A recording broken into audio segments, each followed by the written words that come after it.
Hello, ladies. How are you? Now, welcome to my YouTube channel. If it is your first time joining me, thank you so much for taking time off your busy day to come and watch my video. And if it is not your first time joining me, well, then welcome back. Please don't forget to subscribe, like, and share the video. And also tell your friends to tell their friends, because the more we are, the merrier. Now, today I'm only greeting the ladies. Reason being is because I am speaking about something that, only that I'd say is only for ladies. And as you can see, I'm wearing red with my red lipstick on because today we're talking about something very, close to my heart, and something very nice, something very juicy. So men don't really need to hear this. It's not, they wouldn't even find this video interesting. But yes, and I actually get this question a lot, guys. This is a video that I've been wanting to, take this video. However, I was just like, well, I'm not even sure where to start.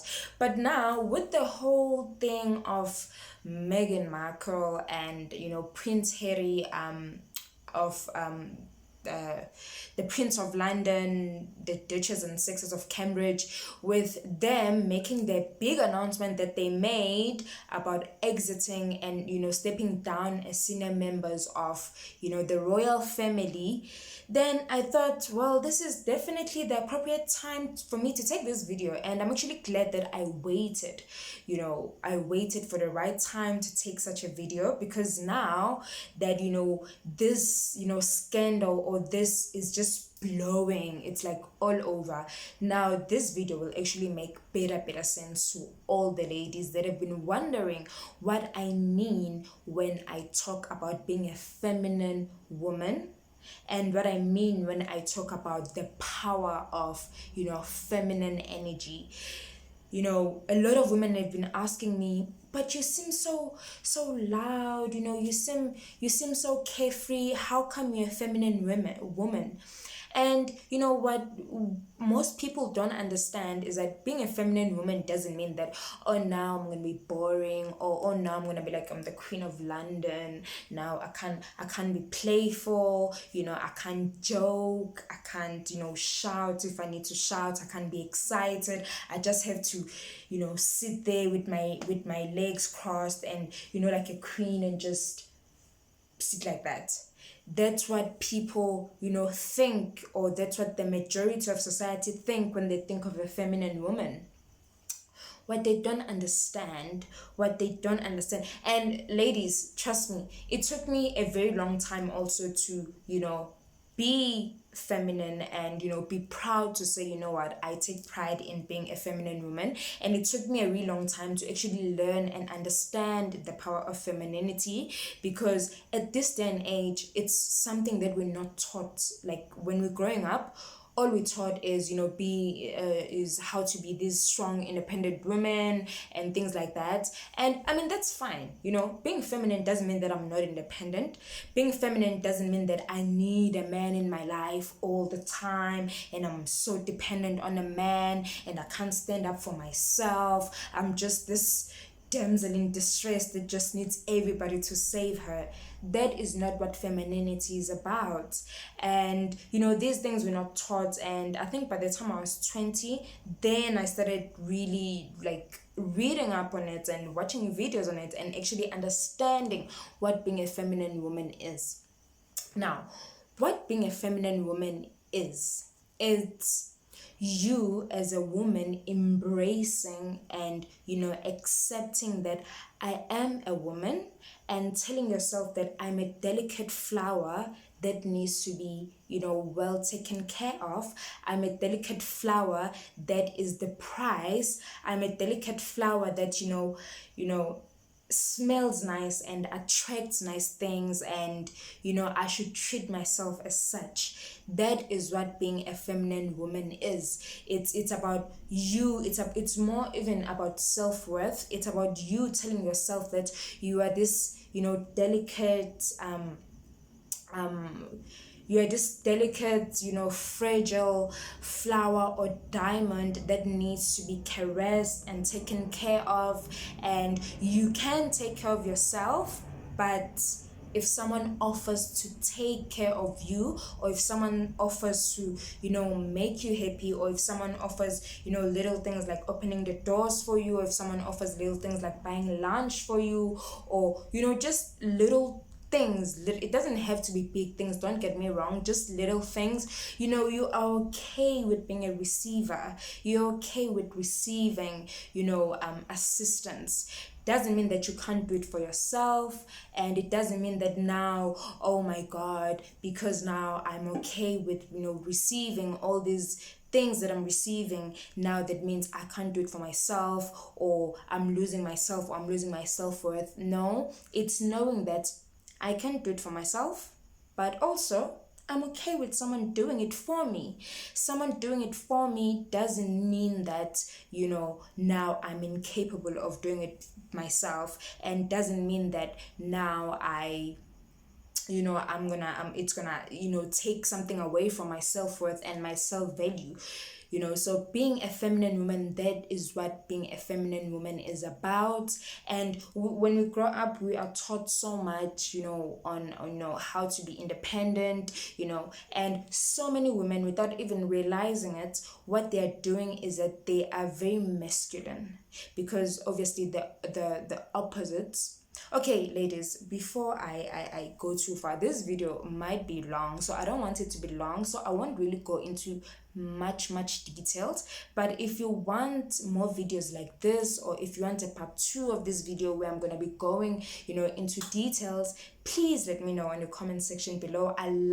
This is, like I said, this is very close to my heart, and this is something that I am very passionate about, because I believe it's about women empowerment, it's about self-development, as well as a young growing woman. So if you want videos like this, please just tell me, and then I will make part 2 of this video. However, as I was saying, some women, they really stand out when we are human, and we're interacting with each other, and we are talking to each other, whether at work, or in our romantic relationships, or at school, or wherever that we interact with other people and the opposite sex, we're sending out a different energy. So you might send out a masculine energy without even realizing it. Reason being is that we grew up in a society where now we are taught all these things, and without even realizing it, we end up being masculine, and that's fine. Like I'm saying, I was not feminine myself. I only started being really aware when I grew up. And like ladies, I don't want you to get me wrong, I'm not saying be weak. I'm not saying be weak. All I'm saying is be okay with being a receiver. Be okay with being a woman. Be okay with, having people offer to do things for you. That is fine. Look at yourself as the prize. Look at yourself, take yourself as a delicate flower, a beautiful flower that needs watering, that needs to get the sun, the right amount of sun that it needs. And just be okay with receiving, and be okay with being, taken care of. There's nothing wrong with that. That is what being a feminine woman is about. But then when we are, growing up, and we are taught that, oh, we should be, independent women, you shouldn't, allow men to, basically, we, in a way, the society doesn't really understand. But in a way, what they are teaching these young girls, and what they are teaching us when we're growing up, is we should compete with the man. We should compete with the man. We should compete to be like the man. I mean, biologically, it's not possible. It is not possible. We are different sexes for a reason. We're different sexes for a reason, and it is not possible to compete with a man. Just like a man can't compete with you as a woman, because there are things. It's like a puzzle. A woman and a man come together because there's something that a woman has that a man needs, and there's something that a woman a man has that a woman needs. Now I'm not talking about like sexual, I'm just talking about in terms of characteristics, in terms of energy, in terms of qualities. There's qualities that we naturally have as women that men don't have, but they need in their lives, just like men have certain qualities that we don't have but we need in our lives. That's why men and women. So that's why also you find that women that are very, very masculine, when it comes to relationships, they usually attract men that are very feminine. And when you attract a man that is feminine, it means, because remember, opposites attract. So if I am a masculine woman, I can't attract a masculine man, because we are gonna clash. It's like we're gonna be in a competition.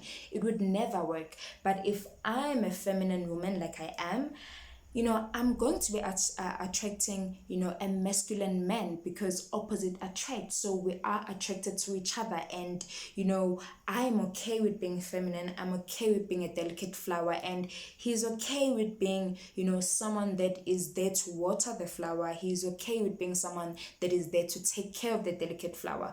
So that's how, different sexes and energies work.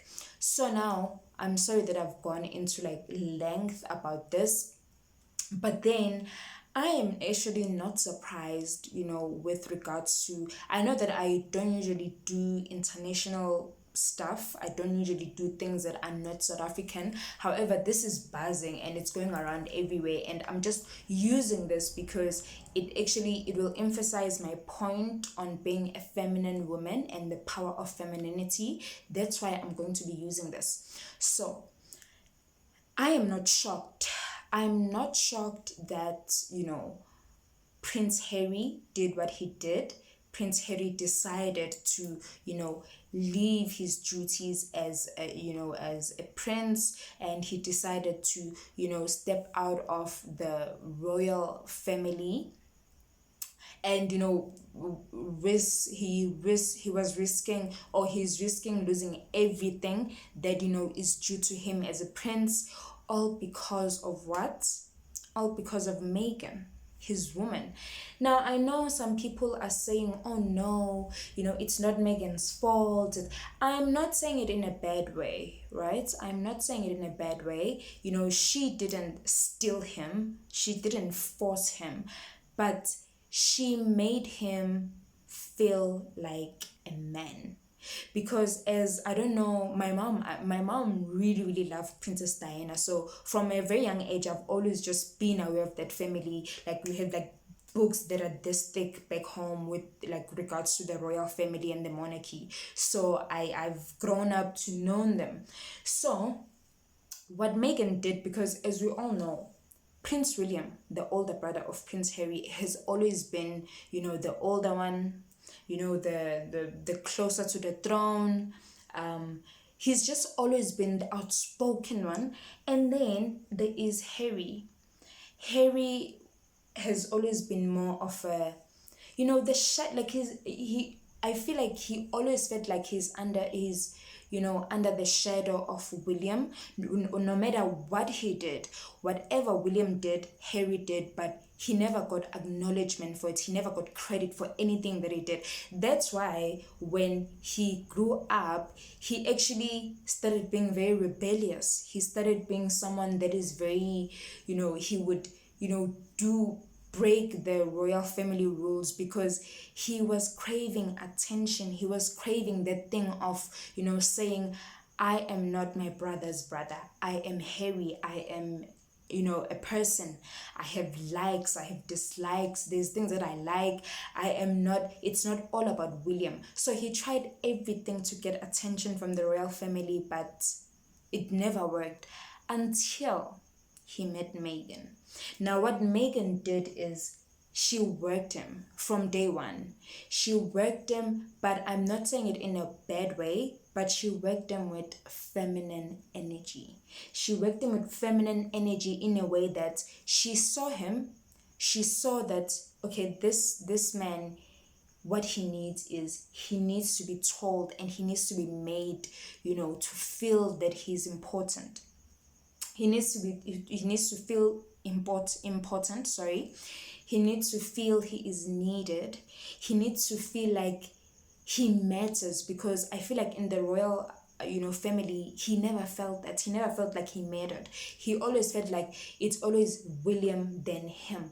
So now Megan, she played this delicate flower role that I'm saying, where she kind of made him feel like he has the power, he's taking care of her, he is protecting her, while all in all she was just working the feminine power on him. And she mirrored him, she shadowed him, she boosted his ego, she made him feel like he is the king. She got there and she made him feel like, you know what, nobody matters, only you matter. Now that is why it was so easy for him to, live something that he was born and meant to do, to protect his wife. He felt like what he's doing is to protect his wife. Maybe also it was her idea. We never know, it could have been her idea. She did say, you know what, I'm unhappy with your family, with the scrutiny that I'm getting, so see what you do. And she planted this idea in his head that he needs to protect her, like she did from day one. So the only way that he saw, was to protect her, was to leave everything. You know how many people would actually want to be a prince right now? How many people would actually fight for his position just to be a prince? But then what did he do for his woman, for his feminine woman? He gave that life away just to make sure that she's happy. So I personally am very proud of Megan. And I hope that a lot of women, especially black women, because we are taught, oh, black, independent women and all that jazz that they always tell us. I hope that we get to learn from this, and we get to know that being feminine does not mean that I'm a feminine woman, but it doesn't mean that I'm dumb, doesn't mean that I'm weak. But I know that I just have to embrace being a woman, and I have to be okay with being a woman, be okay with knowing that when my man comes to me, there's certain qualities that he's coming with that I can't, it's physically and mentally impossible for me to have as a woman, as well as the qualities that I'm bringing to him that it is physically and mentally impossible for him to have. That's how that also builds happy relationships, where it's two opposite. Now if it's masculine, obviously it's gonna clash, because we're in a competition. Now I know I'm not in a competition with my man, and he knows he's not in a competition with me. I am the feminine woman that I am, and I embrace it, and he's the masculine man that he is, and he's okay with it, and he embraces it. So that is what actually happened. I am not surprised. I actually saw this coming from day one, when they went for the interview, like the engagement interview. When they went for an interview, even the way that they were interacting with each other, you could see that, okay, this is a feminine woman, and she's aware and embraces her feminine power. So I am very happy for Megan, and I just hope that all of us, as black women, we can just embrace being feminine. There's absolutely nothing wrong with being feminine. There is nothing wrong. So I will stop this video now, but then ladies, if there's any questions that you have about being feminine, or if you want to know how I did it, because like I said, I also wasn't. And if you want me to make a part 2 of this video, just let me know, or just leave on the comment section below, just leave the questions, and then I'm going to make a video answering those questions. But that will be all for now. So I still love you guys so much. Bye.